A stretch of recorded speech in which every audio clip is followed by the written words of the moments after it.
Welcome to Pop Cricket Podcast, and today I'd like to welcome Ben Smith. Hello. Morning, Ben.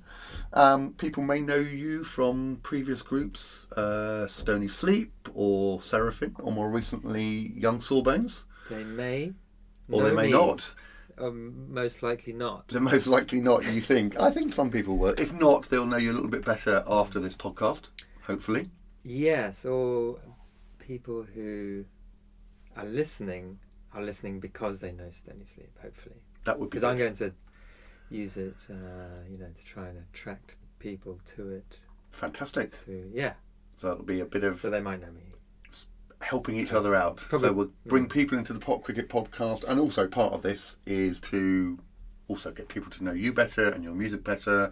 The plan is on the popcricket.com website we'll have links to your music, old and new, hopefully, and then towards the end of the podcast we'll talk about where they can find your stuff outside of that, but we'll put links to some key stuff so people can find you as well. Yeah, but it's mainly about fun, right?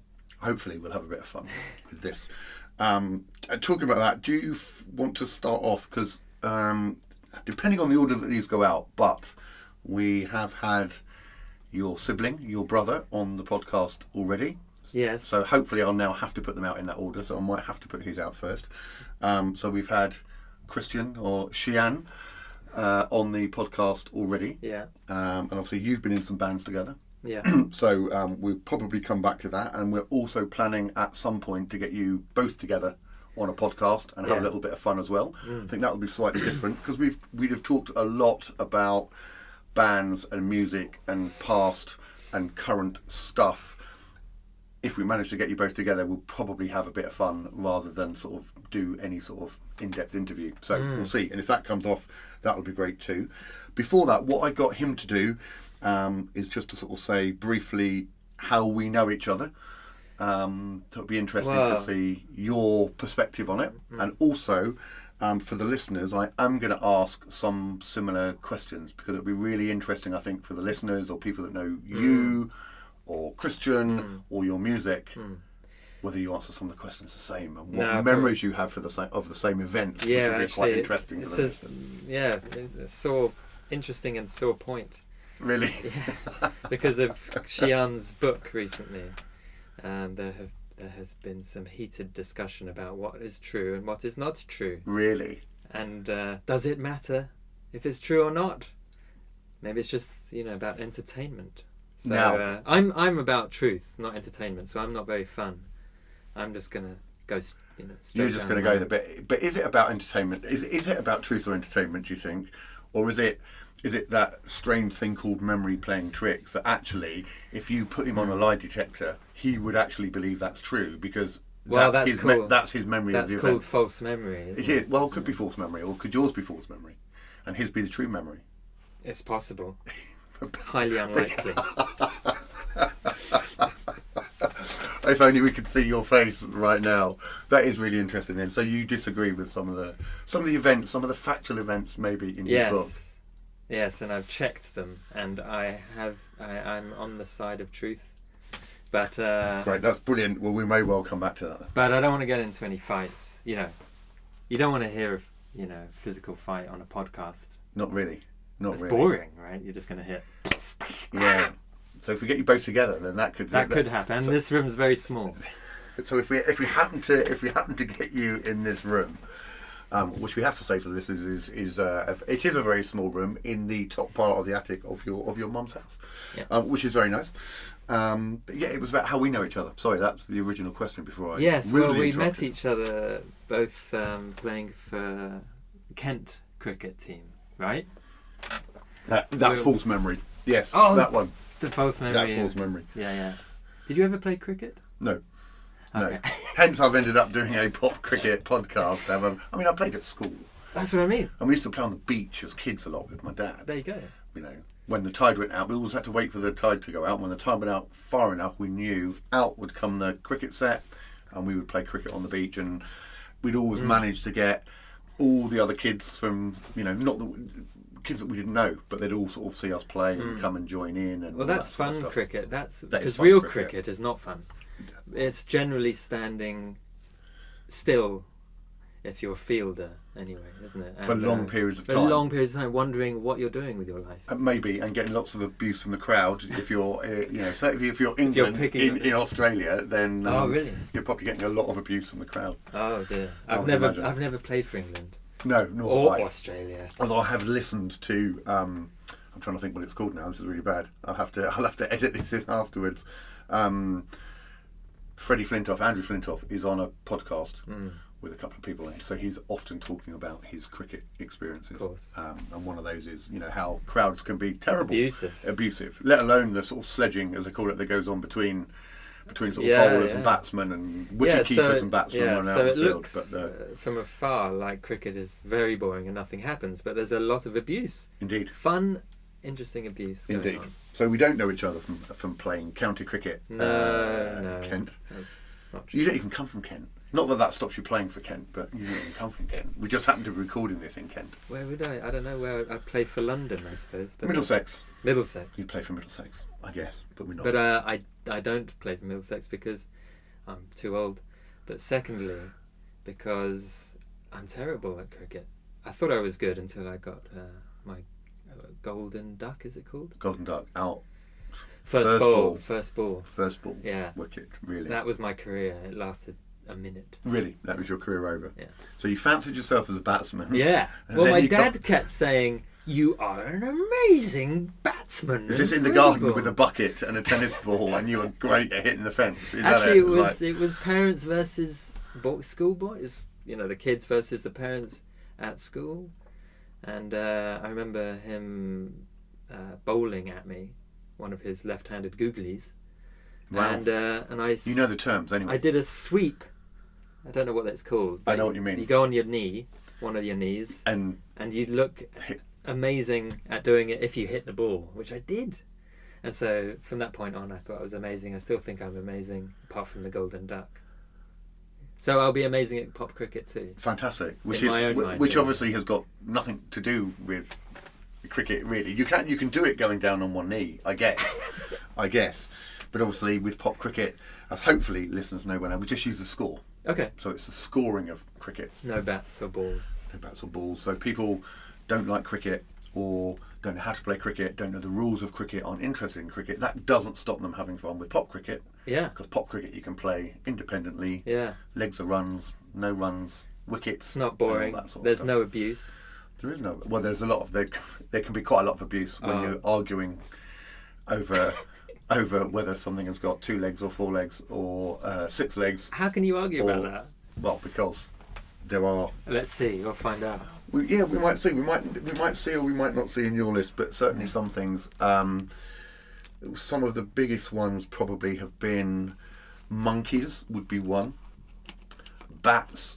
Not as in a cricket bat, but as in flying bats. There is a big debate over whether a monkey has. I like the bat one. 2 legs, 4 legs. Whether a bat has 4 legs, 2 arms, 2 wings, no legs, or whatever, and all that sort of stuff. So there can be some interesting and quite heated debates. Do you have the definition of a leg? Because I think we need that. No, because half the fun is maybe not having that definition. But at the end of the day, my podcast, my rules, my game, my pod cricket. So I am umpire as well as player. So basically, what I say goes. So that's how fascist. That's how we do it. So we're never going to get round to this. So we know each other. How? You are if you were married to my stepsister, you'd be my step-brother-in-law. I would be your step-brother-in-law, indeed. So you're my almost step-brother-in-law. Almost, or step-brother-in-law, or as practically speaking, or as I think we said with Christian, our Salter step-brother-in-law. Salter, I like that. Salter step-brother-in-law. Yeah. So we know that, and because even the listeners won't know, this is being recorded around the Christmas period. In 2017. We've actually spent the last couple of days together anyway as a family, because we spent most of Christmas Day together and we spent most of Boxing Day together.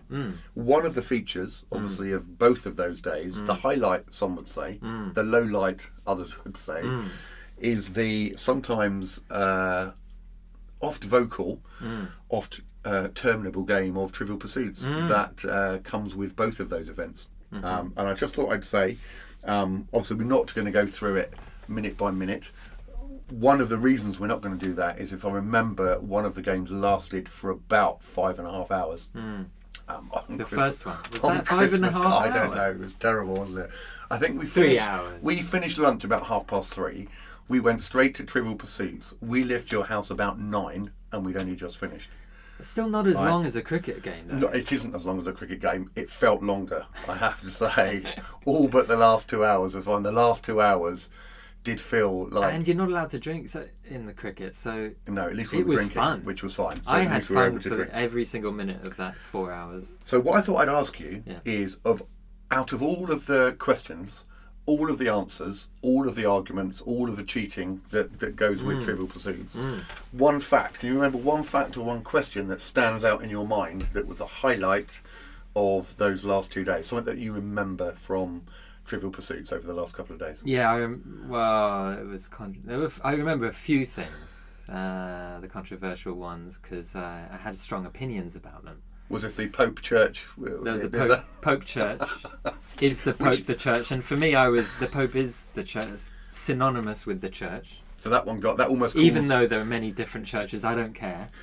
And while we don't want to go to religion on this podcast, because it is supposed to be light-hearted, no, that's fine. It did almost cause World War III in the actual one. So it was something to do with, the answer was, the correct answer was the Pope. Somebody had said the Church. They then tried to argue when the answer was the Pope and they weren't given it. Their rationale was, well, hey, the Pope is the Church, and that should be right.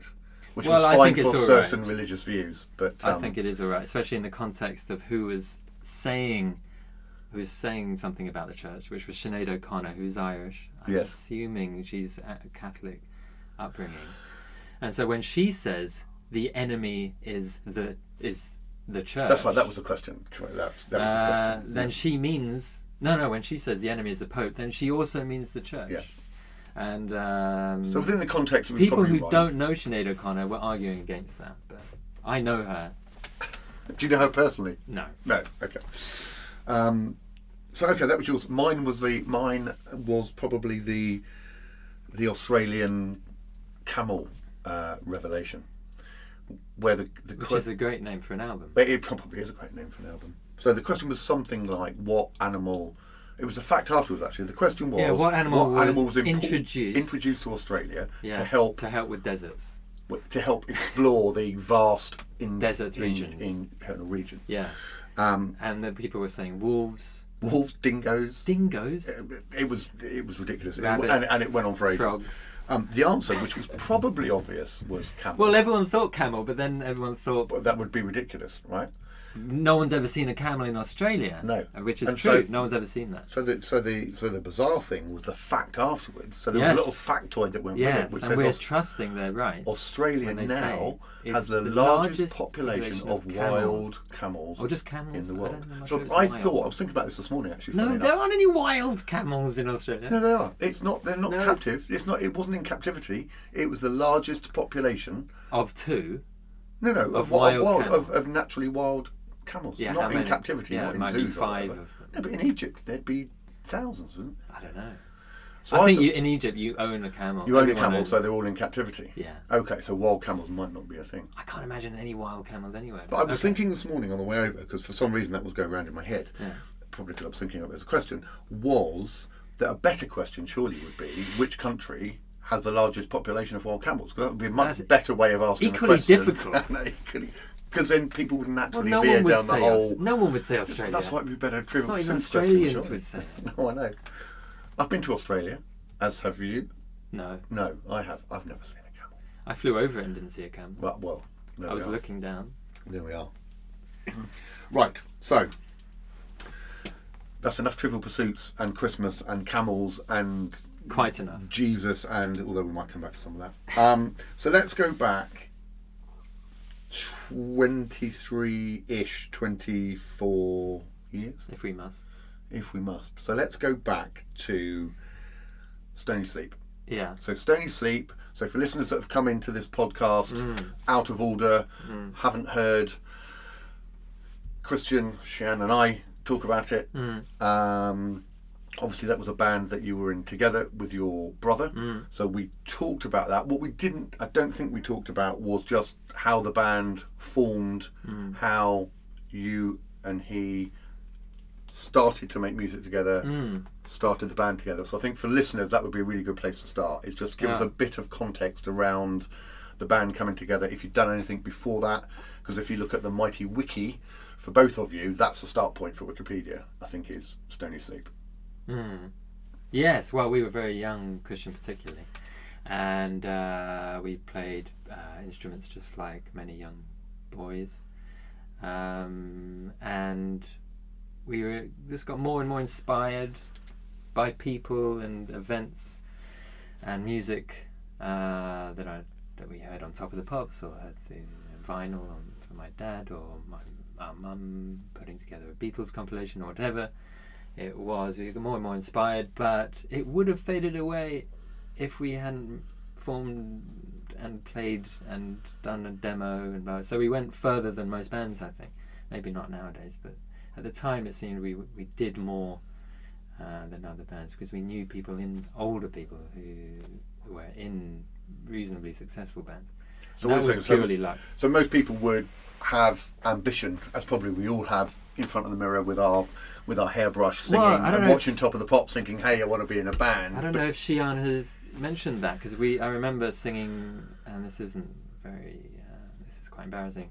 We were. That's fine. That's good. That's good for the podcast. I don't know if you mentioned it, but we have mentioned it together, and it was when we were playing tennis rackets, which is a normal thing to do when you can't. He had not said this. When you can't play guitar, you play tennis rackets. I have played many tennis rackets, but I can't play guitar. Air guitar. Even now, in the mirror, and I remember standing there, and we were dancing together. We both had. It was like Status Quo, something. We both had a tennis racket, and we were in the mirror, and that was the beginning of the career. And we were listening to Pet Shop Boys, and we've never stopped dancing in front of the mirror together. Really. Still with tennis rackets if you don't have your guitars the props to hand? Have changed and the outfits have changed, but essentially it's the same. So now it would be with guitar rather than with tennis racket? Not necessarily, no. It could be with a drumstick or an aubergine, whatever. Doesn't matter. Anything to replicate guitar that you can stand in front of. You could sing in. Or for the microphone. Sorry, do you mean drumstick as a microphone or as a whatever, guitar? because we're both multi-instrumentalists. Indeed. Yeah, so we can, anything works. Okay, so we've done the whole status quo-esque in front of the mirror, which that conjures up a fantastic image. Yeah. Probably to a Pet Shop Boys song. Yes. At the time, so this would have been late 80s. And they didn't even play guitars. They didn't play guitars. Let alone tennis rackets. No, indeed, that is true. That is true. So you decided that there probably should be guitar on their tracks, and therefore you decided to lay down. We were natural producers. We lay down some guitar tracks. Yeah. Cool. So that would have been late 80s. Oh God, yes. Yeah. That sounds about right. Yeah. Yeah, and then we played a gig, and third gig or something. We got signed to a little label. So it's just. And where was the gig? Can you remember? We got signed at the. We were seen at the Bull and Gate in Kentish Town. I'm pretty sure. Yeah. Is there a blue plaque up there at all Only in my mind. To mark this event? I'm going to put one up. No blue plaque yet. So we'll go and put a little... I'll put one up. We'll go and put one up and spray it blue so there's a blue plaque. Make it too high for them to remove. Exactly. It'll actually move all the crowds away from the Abbey Road zebra crossing, obviously. And then all those crowds will then suddenly go That's a good idea. Kentish Town to your blue plaque. Yeah, we'll put one on the Abbey Road wall and say there's a better blue plaque. There's a better blue plaque over this part of London. An arrow. You should all go as part of the tour. Be part of that rock tour of London. Yeah, for a mere £10 we'll take you there. We'll take you there. Personally, we'll pick you up. Personally, yeah. We'll drive you there and talk you through the whole thing. With this podcast playing out in the background in the car. It's a genius money making scheme. It is just that is $1 million in the bank. Yeah. I think that is perfect. Yeah. Right. So you went from playing tennis rackets in the mirror. Yeah. For the listeners, Ben is now mimicking playing an air guitar. Tennis racket in the mirror. Yeah. Few local gigs. Yeah. Signed, and then you slipped in right at the end there. Signed to a small record label. Yeah. Yeah. It was like third gig, something, and They were called Big Cat Records, and couldn't believe our luck. Yeah. I can imagine. It was amazing. I don't know, the order of things is not clear in my mind, but that's essentially it. I mean, I don't remember if we sent loads of demos out before or afterwards. It wouldn't be after, I suppose. Yeah, I think we had before. I'm just sorry to think out loud. No, that's fine. And at that point in time, relatively, I guess, look, there was loads of bands around at the time, loads of bands, having massive success, and that's not really what we're talking about today, nor are we saying that your band wasn't successful. It's more there's a level of success, I guess, that you had in terms of, and if speaking to Christian before, looking at Wikipedia, I mean, you played festivals, No, Sunny Sleep really didn't play any festivals, as far as I know. None. No festivals. No festivals. Weird. Oh, okay, maybe Very I have weird. that. Maybe then this has all got lost a little bit in translation. Yeah. Well, I would definitely argue that. I don't remember any we didn't play Reading, we didn't play Glastonbury, we didn't play any of the European places. But my second band, and certainly Christian's second band, played festivals. Lots of them. Don't know why. Record company's fault, I suppose. I don't know. So Seraphim did? Yeah. Not Stony Sleep? Correct. So that's the link. Yeah. So you were both in Stony Sleep together. And that existed for how long? So how long was that band? Oh, I don't know, 5 years. Together. 5 years. That's quite a long time. Something like that. And at what age were you when you started the band and when the band 17 finished? to 20. So really young. 21. Something. So you're 17 years old, and if you were 17, that means Christian was 15. 14. Wow. So he was a lot younger. You were in a band. You got a record contract. Yeah. You're doing gigs. You're touring. Yeah, touring we did UK. a lot of touring of what's called the Toilet Tour in Britain. And we did a few gigs in Europe and New York, maybe one in New York. We didn't go further afield than that. And nothing else to say. Nothing else I can remember. An interesting tour we did, which was very bizarre, was play 15 or so gigs in school gymnasiums, pretty much. In their lunch breaks, so it was mayhem and not at all like a proper gig. It was and terrible from your point of view, not good. Really, maybe one of them was okay, but most of them were just disasters. So you've got. I mean, for me, it was like from sort of 12 to 15-year-olds. Actually, sort not. of. We there's a band, I always forget their name, and I do listen to them a lot. And the singer's name is Tom White, and it's his brother in them. It's something like Electric. We'll ask Xian. He knows them. Who saw us in one of their lunch breaks in school, and they formed a band afterwards. They got signed, and they did quite well. So it wasn't a waste of time. So it helped somebody. They were very good. It helped somebody to progress. Yeah. So, so the festivals will come back to you later, because that was Seraphim, not Stony Sleep. We talked about when I was talking to Christian. We talked about an interview on the Big Breakfast with Johnny Vaughan. Oh, yes. Now that was Stony Sleep. What's your memories of that interview? I was very nervous, and I laughed just all the time, and I could hardly answer the questions. He was hilarious, and that's what I generally did. We did a few interviews with comedians, and every time we did one, like Phil Jupitus, I did one with Phil Jupitus. I just hardly said anything and just laughed, just giggled. So was Phil Jupitus, was that on the radio? Was that on TV? Was that radio. when he was it? I don't know what station. Because I know BBC, I think. He did a whole. He was one of the original, I think, presenters at Six Music. But also, I think he had a regional radio show before that. I've read his book, but I read his book quite a while ago, and I can't remember now. It was in London, so it could have been in London. It could have been local London. I'm not sure Six Music would have been going in actually, because I know he did a whole stint on Six Music. But I really like Phil Jupitus, and so I've read his book and all that sort of stuff. But, yeah, he's great. But that interview was just sort of giggly. Johnny Vaughan, the Big Breakfast one. Yeah, he was hilarious. And I was unused to television, so it was just very weird. Because you weren't that big a band to be on what was a very big show at the time. Because the Big Breakfast it was like a 2-hour show, and it was the few minutes slot, and they put the. Yeah, it's a big deal. That's what I mean. Yeah, I guess so. For you I guys I at the don't want time, to underplay it. It was a big deal. It was very surprising and odd thing to do, and to have these kind of kids, kind of looking like a goth band, although we weren't very particularly goth. Playing their music, I suppose it's fun. We looked fun, maybe. Very young, that's a story, I suppose. I don't remember any of his questions. I haven't seen it back for 20 years. Really? Yeah. And does it exist? Because I think Christian was saying, he said to me, somebody's got a copy of it somewhere that I know, but he didn't think it was on YouTube or anything, that people just can't. People listening to this can't just, as they're listening to it, type that into YouTube and it's on there. He didn't think so. We'll check after it. Check. If they are, we'll try and get a link. But if not, it would be great to get hold of that clip. I have seen it since it was. I mean, maybe 10 years ago I saw it. I can't remember where. I have to go and find it now because obviously I know both of you really well. Although we said on that interview, not overly well. We see each other maybe 2-3 times a year.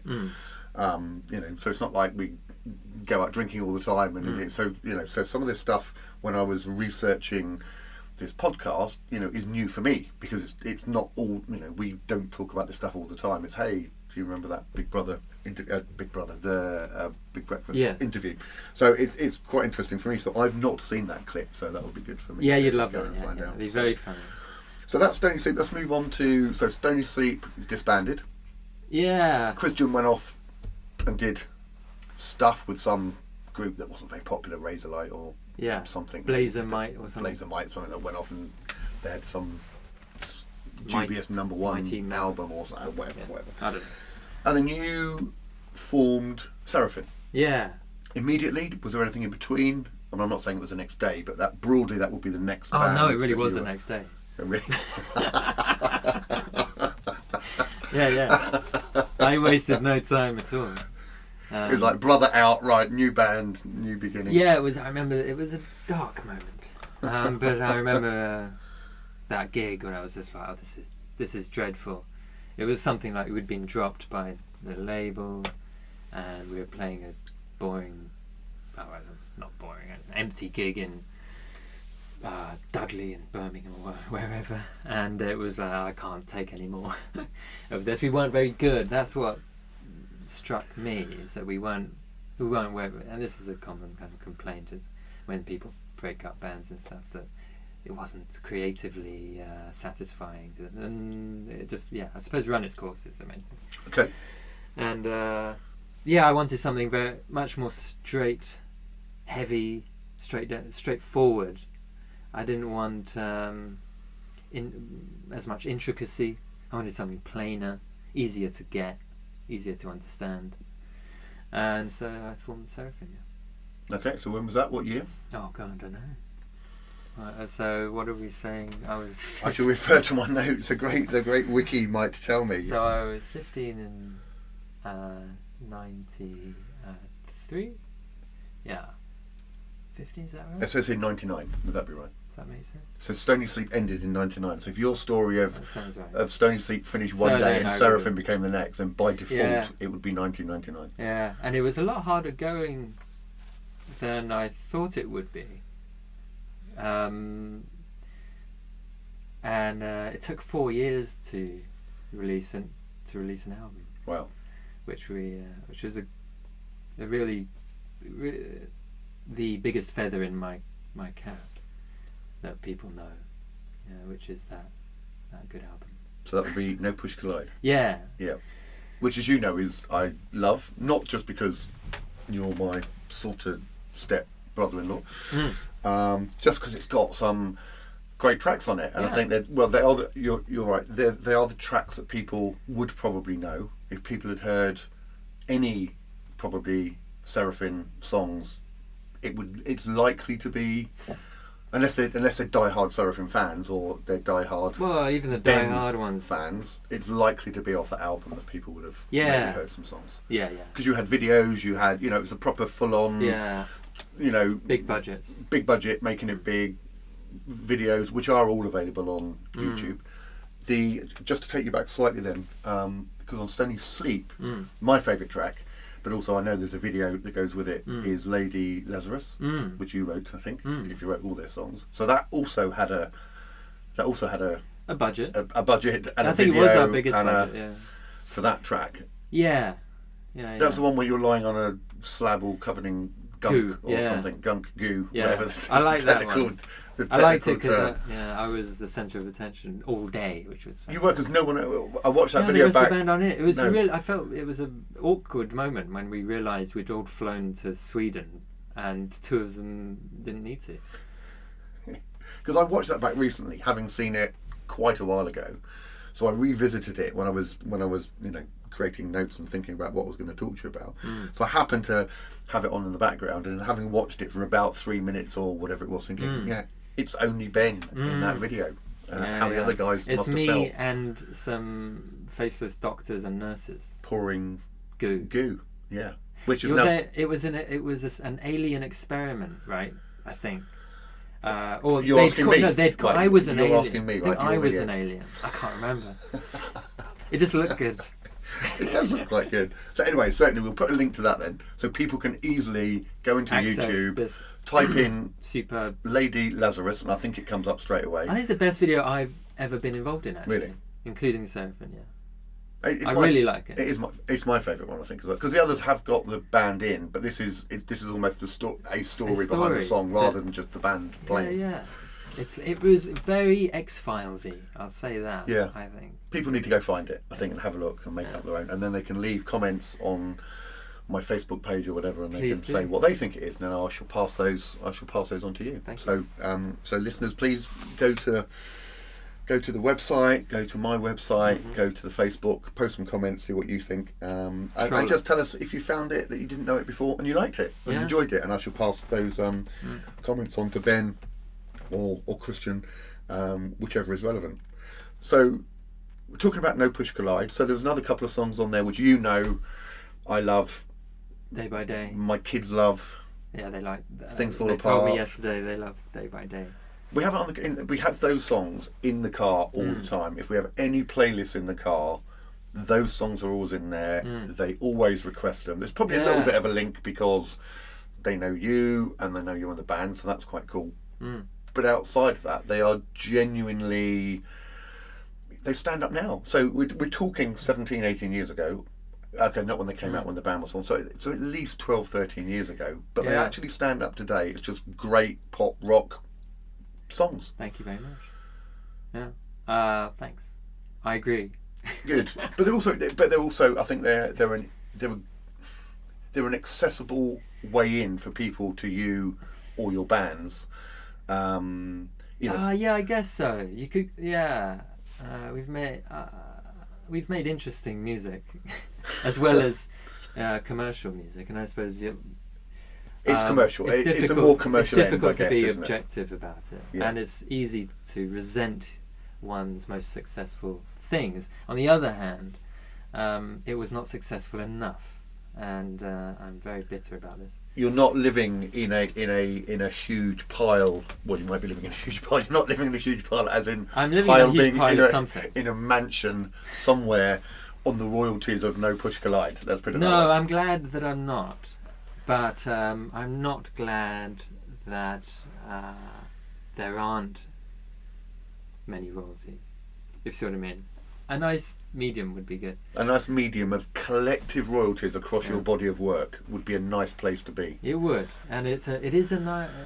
Right, lots of people go in for this sort of thing, is because it's a great way to make money without doing anything. So you've written a song, and it gets played all the time. You don't do anything; it's just getting played, and you get money. Well, I can't remember who it was. Somebody said, the things like what. It's partly to do with the internet, but somebody said the best way to make money is to do something where you can earn money from it whilst you are sleeping. Indeed. Yeah. And writing a song, certainly writing a Christmas song. So if you're Mr. Noddy Holder or et al, then you can earn lots of money all around the world while you're sleeping and doing nothing. I do not know why Day by Day, for instance, is not a regular. It's not on a play. It's not on people's radar. There's only so much space, I suppose, and although it and you said, and I agree, it does stand the test of time and could be It does. put into rock playlists. You know, it did get radio play, but I think England wasn't really going, or Britain wasn't really going through a rock period at the time, which is possibly why Razorlight, which was around at the same time, did a lot better. They just happened to because hit the moment. They're not very rock, and the Libertines were coming around at that time as well, and they're not very rock. It's not American rock, and Seraphim are kind of American rock, and I think that's the problem. And it wasn't released in America. If only it was released in America, because they would have loved it. It was made in America, and Elektra record company made it, but didn't release it. So that whole timing thing. They chose Jet, an Australian band. Apparently, this is the story I heard. It was either Seraphim or Jet they were going to release. They could only release one, even though they'd spent $1 million on. Right, so that is almost flip of a coin whether you're going to. Yeah, it was. Make it it was. They had a meeting, I suppose. Maybe 2 people in New York had a meeting, and they went, "Well, let's go for Jet," because it's actually the same producer as well. There's the 2 records, so it didn't get released. We got bought out, and so that's a great sadness to me. Yeah, no, I can understand. So, final couple of things on here then before we're going to move in and play pop cricket, which obviously we can't. Yes. Can't let you go without playing pop cricket, given that is the podcast and it is pop cricket. Yes. So a couple of things then. I think it is Day by Day, because you just talked about Day by Day then. The NFL video. Oh yeah. Was it Day by Day that was featured on that? Yeah, and we got lots of fans because of that. I never played it myself. So people may know the song. So if people don't know what we're talking about. I've talked to lots of people who go, I love that song when I'm playing NFL, man. It's so good. So how did that come about? Just briefly, how did it come about that it nothing got to used? do with me. I don't know how. I really have no idea. Because given that you were saying, look, we didn't get released, Jet got it over us, did it? But actually that song happened to be picked up, so it was good enough, and it triggered something to be used on what was a big video game release at the time. Yeah, I don't remember that happening. A lot of things happen that you don't know about. It reminds me of the other day, it was on Have I Got News For You, I think, that Bono had said that he bought a shopping centre in Bulgaria, but he didn't know that he'd done it because someone had done it. His behalf. Yeah. And this is an example, a very small example of that. Yeah. The other thing I always I oft quote, and we may have talked about this before, but it would have been a long time ago, and I think I probably read it somewhere, which may have been Wiki, is that Simon Pegg was a sort of a celebrity fan of Seraphim. No, it could be Sonny Sleet. So I'm Our manager told me that. I don't know if it's true. You don't know if it's true. I think apparently he came to a gig at what was the Barfly. And it's a Seraphim. Yeah, and also the guy who's a Scottish guy, a dragon. This is quite, one of the TV program. Oh, Dragon's Den. He was a Scottish dragon quite early on. I met him in Duncan Ballantyne. Yes. He came to Seraphim. The Ballantyne's gym. I don't know if he watched Empire. us, but I met him afterwards, and he said, "Yeah, very good show." And so, yeah, I'm considering him a fan. Why would he have been there? I think he was just interested in music at the time, perhaps inspired by the other dragon who did put money into a band. He put a lot of money. Peter Jones. Yeah. He put a lot of money into a band. It didn't go anywhere. But we don't know which band. No. You would. No one's ever heard of it. Because it didn't get anywhere. Yeah, you can throw a lot of money away if you want to. Indeed. Well, that's great. Look, so we're going to play pop cricket in a second, and then we're going to come back. We'll talk about. We'll probably finish up talking about the current projects that you're working on.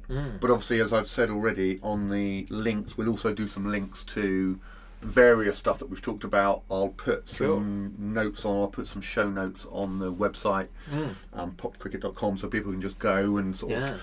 I'll just put broadly the subjects that we've talked about and all that sort of stuff. Like at the end of the chapters of your book. Indeed, like at the end of the chapters of my book, My Old Man's a Busman, which thank you for mentioning that, which It's available. people can also go and buy from Yeah. my website or online and that sort of stuff. Yeah. And also Christian's book, which obviously we talked about in his Briefly, interview, yes. and we'll do some links to that as well. So there's loads of stuff. There's a lot of stuff. And one thing I meant to bring today, and I forgot to bring it over in a bit of a rush to come over, as it is a bit of a post-Boxing Day slump for us, because we had quite a lot of red wine. Yeah, I'm not feeling it, by the way. Trivial Pursuits last night. I think I'll feel it later. I actually had a test mug done as a bit of merchandise for popcricket.com, and I had a mug with all the little images that I sent you of the things, and I had it done on a mug, and I meant to bring it over to show you, and I completely forgot. So I'll probably edit that out, because that's going to be about the most uninteresting fact something for the listeners to that you this, didn't which is something that I didn't bring, and equally they can't see. But it's brilliant, and you'll be able to buy it. And hopefully by the time it goes out, when they go to popcricket.com, There'll one be of the an things they'll be able to amazing buy. How many pictures on? I think there's 5. Okay. So there's 5 images, all using a cricket ball, but have all got sort of pop stuff. Hairdos. So there's one that looks like ZZ Top, Yeah. which is the rock one. There's a glam one which looks like a David Bowie wig. There's a Rasta one with the hat and the dreads. There's sort of a 50s Elvisy one with a quiff. And that's all you need, really. And that's it. And they look quite fun. And the reason is because there's going to be some quiz books that go with it. And I want to see a toy, actually. And they'll be by genre, so you'll be able to buy the 50s book of pop cricket and the glam book of pop cricket and all that sort of stuff to play pop cricket in some of the games, which is a great link, because we are going to play pop cricket right now. Whoop whoop.